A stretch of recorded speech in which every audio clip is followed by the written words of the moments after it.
Hey, folks, it's Kary Oberbrunner. We are rocking. I'll tell you what, folks, I'm just amazed by your engagement, your generosity. I literally have people coming up to me, I'm not even joking, at my church, in my city, being like, hey, blockchain, I'm listening, I'm sharing. Here's what the team and I decided to do. We are up to 16 reviews. I just checked on Apple. I can't believe it. We've been out for a week. What we decided to do is every review that's given over the next month in January 22, what we're going to do is we are going to give B1G1, Business for Good, a donation for free, just in your honor, where it is going to feed kids for a week overseas. And if you're like, what is he talking about? Go to igniting souls.com and you can see that we are partners with B1G1. We give all over the world through the generous donations. Well, not even generous donations, through the business.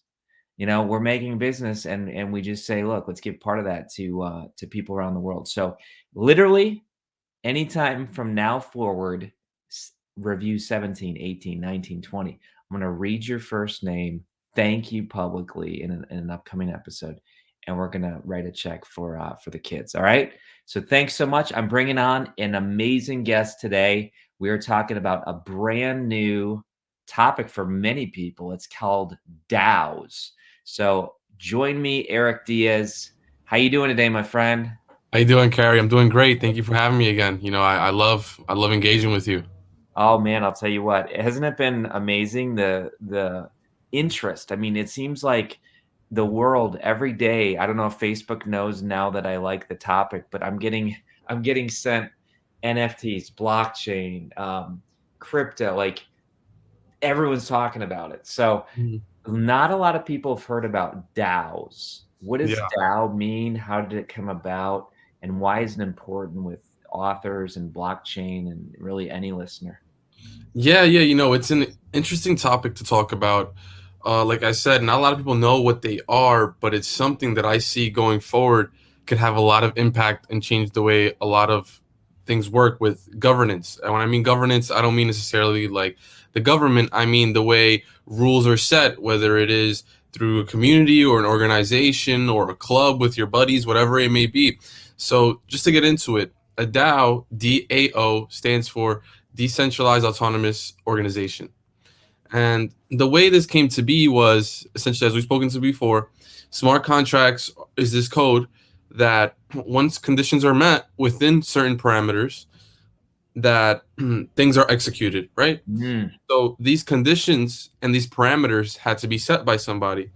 So, through the theme of blockchain and the theme of decentralization, some people question like, okay, so the way these things work, once they're established, it's permissionless. It's decentralized. Anybody can interact with these contracts. But what about these parameters and what about these conditions that mm. is essentially set by whoever decides to code it and things like that? So people came up with DAOs, and the way they work is that a set of tokens are distributed, and through these tokens, people now have voting power on the blockchain to vote on decisions, which are then made. Gee, Yeah, I so love it.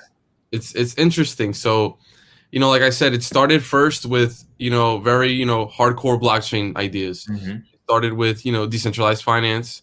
You're like, okay, there's parameters that are set.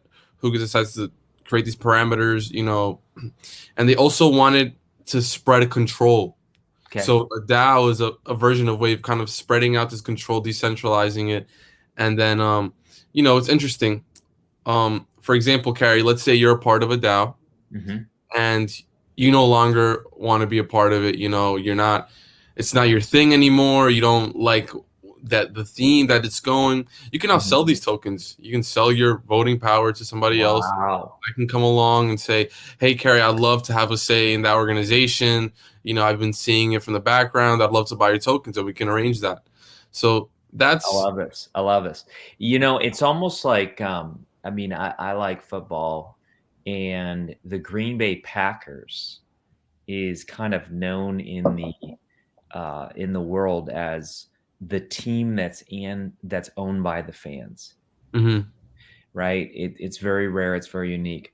So in a way, that's kind of like a DAO, but in another way, it's not. And here's what I mean, folks. Imagine that we're part of an organization. You know, most people have heard of Kickstarter, right?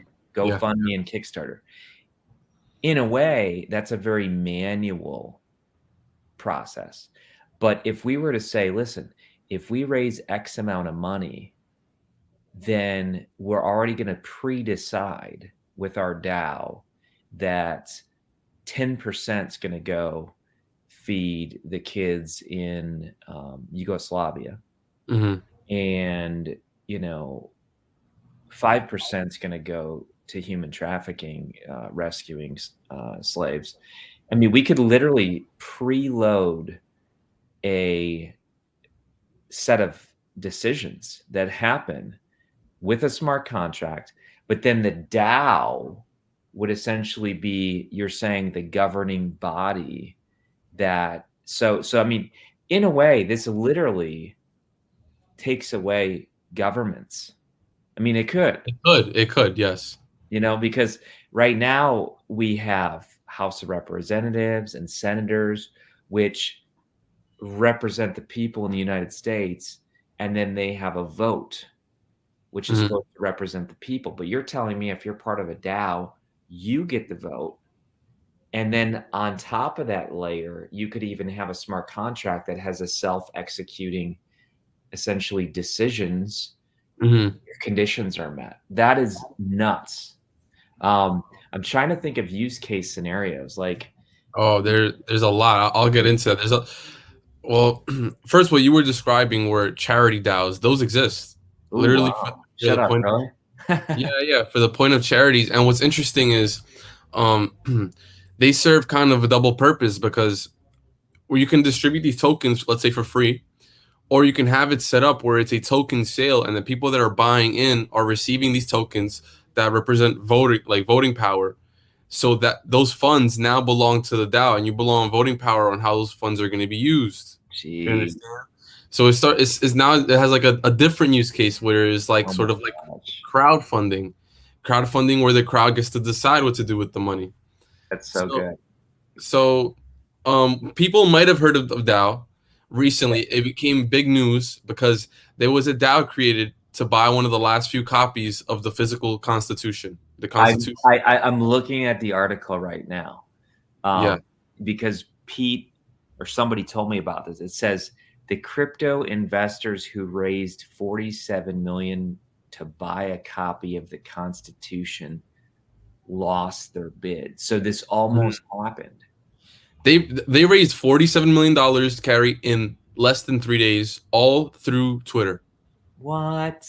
Yeah, me and my buddies participated because it was like, why not? You can say you own the Constitution, why not? But it was kind of like a thing. So $47 million in less than 3 days, all through using just social media and Twitter. All right, So let me read just a paragraph of this. The idea started about a week ago, thanks to an exchange of semi-joking Twitter messages about making a bid on the 1787 first edition printing. It is the first time in 33 years that one of the 13 surviving copies has been up on the auction block. Wow. So, I mean, that is powerful. yeah, the power right Oh there. my gosh. Okay. Wow. What So else? Like, all right, this is mind blowing. So it didn't happen, and the money was returned because they mhm. didn't raise enough or Yeah, something. they raised $47 million and they got beat out by a hedge fund billionaire manager. And it came out afterwards that he had no plans of buying it, but I guess his son saw the news on Twitter and told him like, "Hey, Dad, you can't let the crypto guys win," and he just Oh, outbid them because since it was decentralized and it was a DAO, everybody could see how much money was raised because it's on the blockchain. Everything is, everybody can see what's going on. So, it didn't happen, but although it didn't happen, the power to what you just mentioned, like that in happening days. in days through Twitter, Yeah. participation from millions of people. It's Yes. just amazing, it's just And amazing. and so in a few days, random strangers bonded together and almost beat out someone who had a, lifetime fortune Hmm. that took, incredible amounts of effort and energy. But you're just saying because of organization through a DAO, this happened. It's almost like what's impossible. I mean, you could say let's set up a DAO for intergalactic space travel. Yeah, you could. Like you theoretically could. And then if it has the interest behind it and it catches some buzz, people will donate. So, Interesting. And then the smart contract basically says if the conditions aren't met, then the money is returned, or you could set it up that if the conditions aren't met, percentage goes to NASA for mhm. further study. I mean, you can literally put in the contract. So you avoid lawyers, you avoid banks, you avoid Visa, MasterCard. I mean, you basically just go straight to the source. This is powerful. Yeah, it's very powerful, and I think so. As you mentioned before, like how everybody can vote as to what happens. Like I said, it's almost as interesting the fact that this new way of crowdfunding that's very unique and free and accessible to anybody is available to people now. Because before, to make certain sort of private investments, investments into startups, things like that, you have to be an accredited investor, which means there's a certain set of rules you have to meet, a certain amount of net worth, of income every year, or a certain amount of certifications to get into certain investments, which now through a DAO, anybody can do it. You can do it. I can do it. My Wow. little cousin can do it. Things like that. So in terms of a funding platform, it's almost as interesting as even the governance itself, which is completely just a brand new thing that's happened. So Um, it's like this is what I tried to chat with people, because it's funny. I do security, all right. So okay. I mean, this is just not my real job. This is me donating my time at my church because it's I want to be help out the church.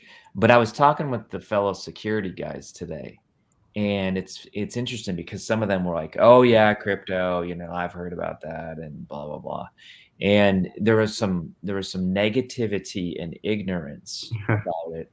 But then once I started to tell these guys, like, "Hey, let's just unpack this for a moment. Um, let's unpack crypto. Um, missionaries. When you want to give money to missionaries in certain countries, there's countries that take a portion of it, and Hmm. the amount of money that ever gets to the missionary, some countries, non-existent or very limited because everyone takes their hand. But with Bitcoin and some of this cryptocurrency, you can just bypass everybody. And that's what I almost hear you saying about a DAO. A DAO bypasses all the red tape, all the politics, all the funding prerequisites, and it gives the power back to the people.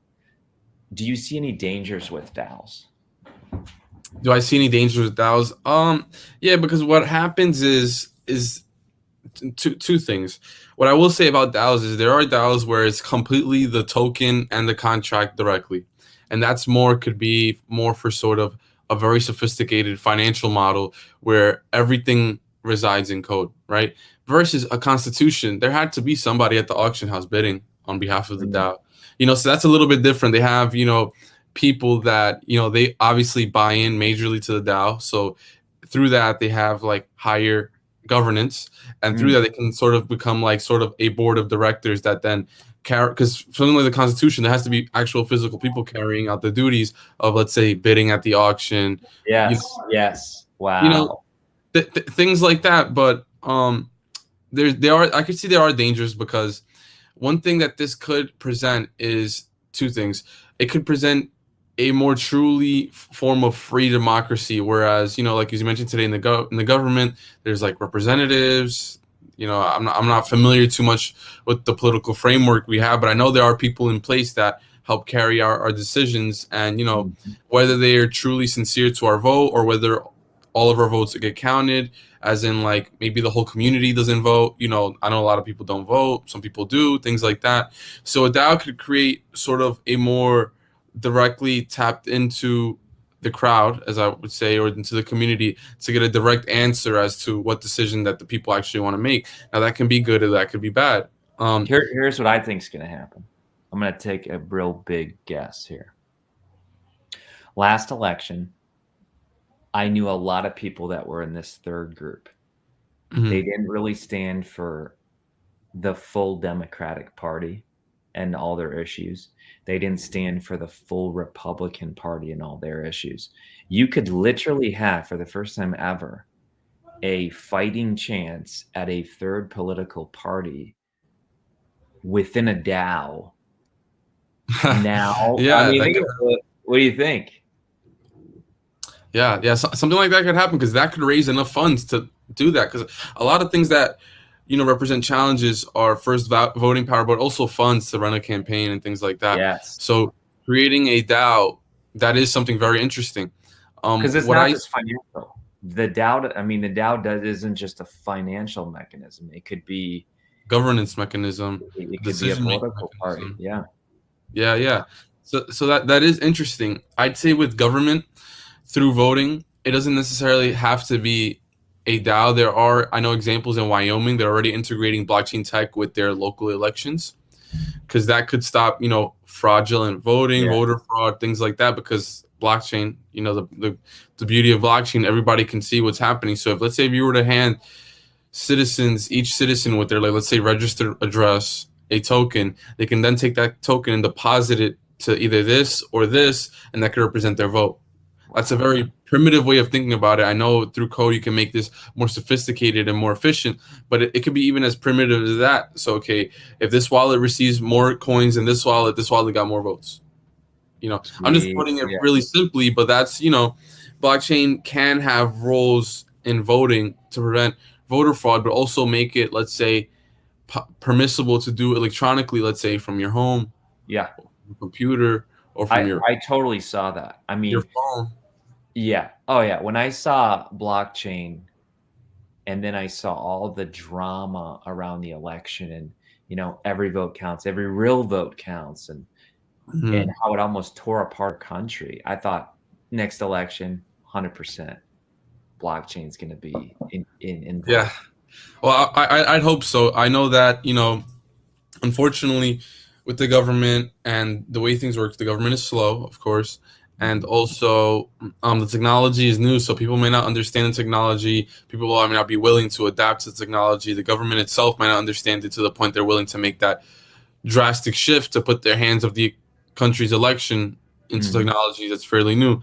I'm not saying it wouldn't work. What I'm saying is, the way things are, that might not be as Yeah. easy to happen. But I do see in the future being a part of voting. Excuse me. For DAOs, however, you're starting to see new initiatives through DAOs that are, kind of like more the constitution route, where it's things that are a little bit less serious. Because owning the constitution, their plan, they were going to vote, but essentially the mission of the DAO was to essentially house it somewhere publicly for anybody to accessible to anybody. You Mm. know, in a museum, have it placed in a museum where everybody's accessible to it. Things like that. But I'm starting to see something along the lines that are a little bit more fun. I saw something called Lynx DAO. It's called Mm. Lynx DAO, and their mission was to buy a golf course. Oh, interesting. And the way the DAO was created was through the sale of these NFTs, which represented governance. And these NFTs are different tiers of passes to this golf course in which they plan on purchasing. So they raised, I think, somewhere between $10 to $20 million to purchase a golf course, which is enough. Wow. And they're looking to carry that out. And that's very interesting. Imagine a group of people organize themselves on the internet. You could almost all be strangers. You don't have to know everybody, and you guys can come Yeah. together through a DAO and purchase a golf course, and it's literally called Lynx DAO. It's People can crazy. look it up on Twitter. It's a thing. You can buy the NFT as a member pass. So it's getting interesting because these DAOs, like I said, started for a more, hardcore blockchain thing, having to do specifically with the tech, and now it's evolving into these things that who knows what else it can, Yeah. you know, become. Charity, projects, governance. Wow. This is powerful. Where do you think, I mean, here's what I see. I'm going to bring a guy on in a few weeks because somebody introduced me to him, and I'm really excited to bring on you and all these other guests.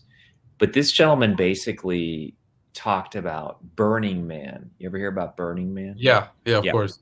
Yeah. So Burning Man, of course, is this festival out in the desert that essentially is an experiment with lack of governance and rules and currency. I mean, it's all an experiment.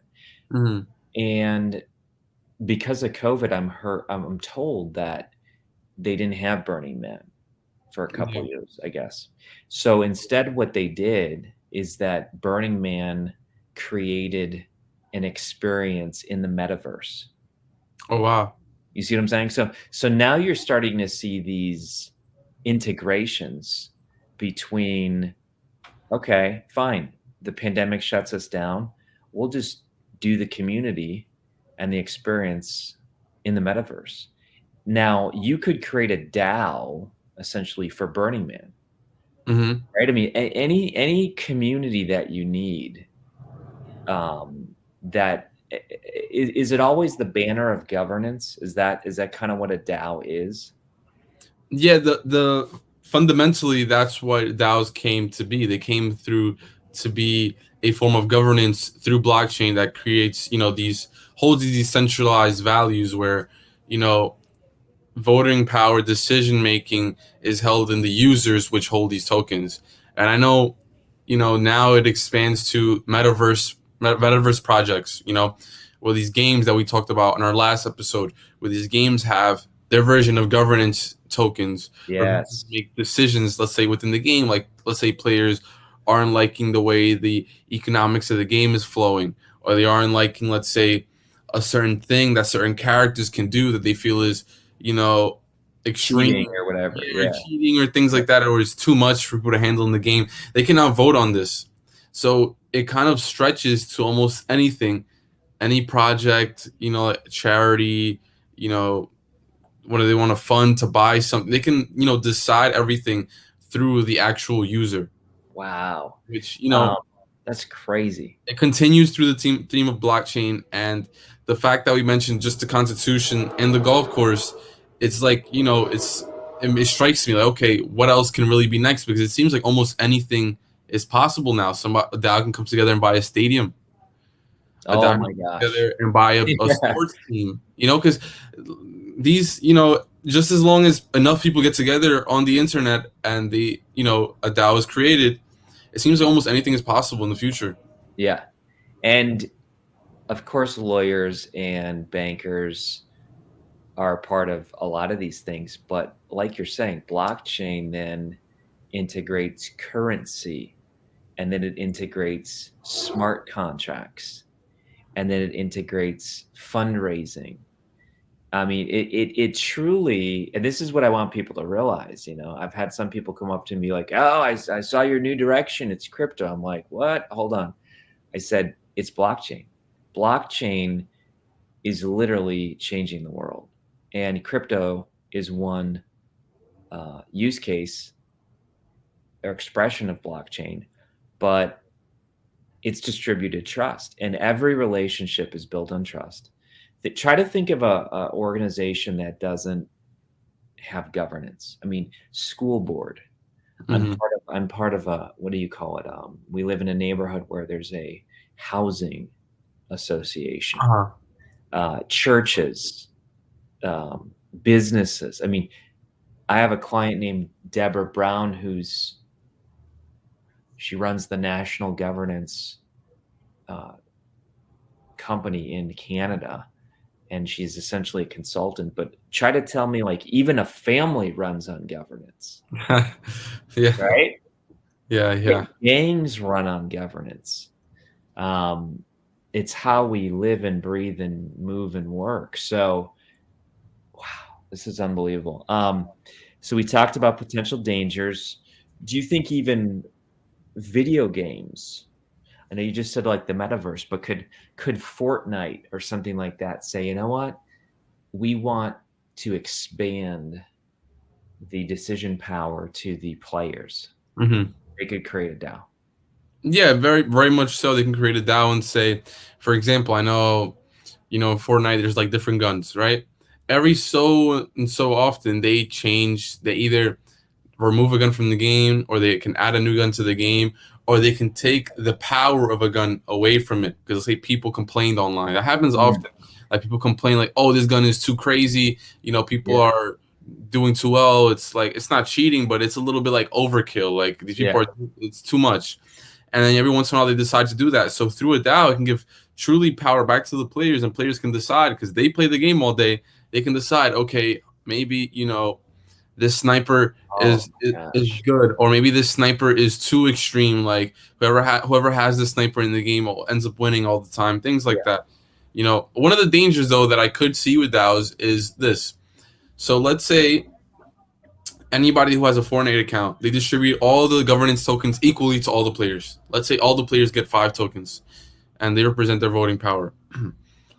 let's say, let's say I don't play Fortnite that much, but I'm starting to see online the Fortnite coins are going for like $10 a pop. yeah, Maybe $50 for some lunch could do better for me than Fortnite governance tokens because I frankly don't play that much. interesting. I can sell it. So then it can become where whoever has the most capital could then influence the games more. Mm, So that is a factor that people must consider because, like I said, they become tokens, and because everything's decentralized, what stops me from going on to a decentralized exchange to sell these tokens? could Because you ever make a token that's not sellable? I don't think so. Okay, Anything is sellable. It's blockchain, is permissionless. Things like that. I'm not sure if there's such thing as non-transferable assets, interesting. and Okay, that's that's something something. I haven't really explored. That's yeah, that's good. You I'm know. even thinking CrossFit. Hmm. I'm thinking of franchises that are spread all around the world. And if they wanted to give CrossFit owners a voice rather than say, okay, CrossFit corporate decided this and hands down, everyone has to now do it. You could essentially make franchises, Subway, all these different franchises could be a DAO and they could have some voting rights. Yeah. Now, what I will say also is that I'd say this form of decentralized democracy structure isn't something that's fit for everything. Naturally, there does have to be like a hierarchy, governance structure in some things, not in everything, of course. This creates, like I said, new avenues of governance structures. But I do believe also that sometimes like hierarchies are to be held. Because let's say a private company, if it's my company, it makes sense for me to make the decisions, or me and my, people Board or whatever. in Yeah. my board, yeah, to make those decisions. So like I said, it's not fit for everything, but it's definitely something new. It's definitely something that gives power to people that did not exist before, Yeah. I and it's love something it. to be excited about. I love it. Yeah, it's something that I'm excited about. What you said about franchises, actually, I saw the other day people were selling franchise. I don't know how real it was. I was seeing things saying that it's true, some things that it's not true, but people were selling Olive Garden franchises as NFTs online.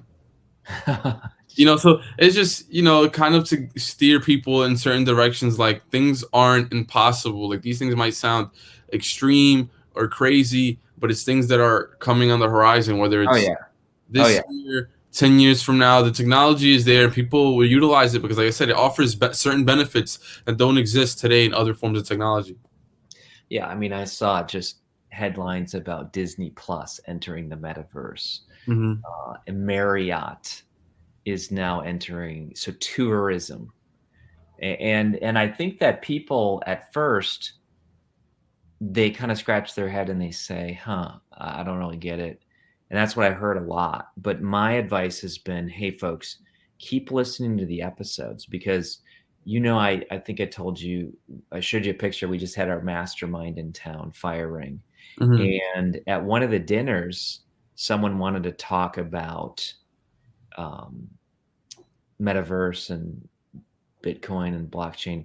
So we started chatting, and it was amazing because we began talking about, we could have a author lounge in the metaverse, Yeah. and you could literally check out books and as NFTs. And I mean, it's like, as long as people just get together and start spending a few minutes thinking about their context, they come up with all these scenarios that they never thought of. And I love that. That's the point of this whole podcast. It's not to say, hey, everybody invest in, this crypto. It's to say, open your mind, look at blockchain, and then you are unique. The listeners are unique. And so then think through how that will affect the lens of your life. And I think I told you this, I'm meeting with my pastor in a week to talk about him forming a church in the metaverse. Yeah. It's like, and then he's thinking like, whoa. So I do think amazing things can happen, and I'm excited. And Eric, what do you think would be a good question for our listeners today, like about DAOs? Thinking I, maybe, I just oh, want yeah, I just want our listeners to maybe, comment below what you think could be a great idea for a DAO, whether it's something that you've always wanted to accomplish. Let's say, you want to construct a community pool. That could be something. Or ooh, you want to own the Yankees. I don't know what it could be, but just know that it is possible through a DAO. I've given you examples, and it's only growing, and the power is growing through social media, through whatever way you communicate. People from all over the world can now contribute to these things, and yeah. things can be carried out that others thought would be impossible. It's almost like 30 years ago, before you were born, um, with the internet. People are probably saying, we should put, instead of just putting our business card on a sales page on the internet, what if we actually collected money and sold something on the internet? Like now today, it's Yeah. obvious, and we're streaming videos and we're doing crazy stuff. But I think today, if we then were to watch this 20 years from now, we'd be like, whoa, they weren't even aware that you could do X, Y, Z, and ABC. Mhm.